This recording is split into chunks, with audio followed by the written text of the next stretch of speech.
तर एकदा काय झालं, रुक्मिणी श्रीकृष्णांवर रुसल्या आणि द्वारका सोडून निघून गेल्या. त्यांना शोधायसाठी श्रीकृष्णांनी बरीच लोक पाठवली, पण रुक्मिणी काही मिळाल्या नाही.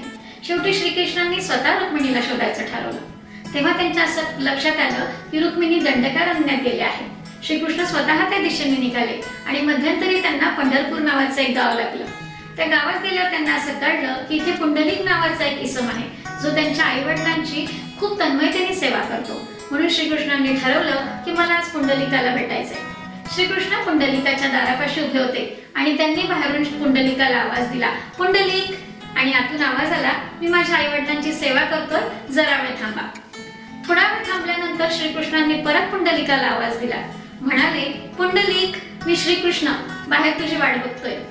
पुंडलिक बाहेर गेला आणि बघितलं साक्षात प्रभू श्रीकृष्ण उभे होते. तेव्हा त्याला असं वाटलं की श्रीकृष्णांना उभं राहण्याला त्रास होईल, म्हणून पुंडलिकाने एक वीट श्रीकृष्णांना दिली आणि सांगितलं की तुम्ही ह्यावर उभे राहा, मी माझ्या आई वडिलांचे पाय चेपून येतो. पुंडलिक पुन्हा आत गेला, आई वडिलांचे पाय चेपले आणि जेव्हा दोघांचा डोळा लागला तो बाहेर आला. त्याची ही आई वडिलांप्रतीची श्रद्धा पाहून श्रीकृष्णांना खूप आनंद झाला. ते खूप प्रसन्न झाले आणि म्हणाले, सांग पुंडलिक, मी तुला काय वर देऊ.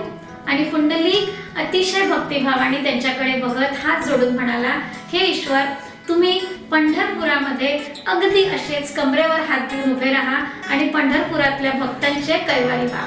तेव्हापासून श्रीकृष्ण म्हणजे विठ्ठल विठेवर उभे आहेत, कमरेवर हात ठेवून आपल्या भाविकांसाठी.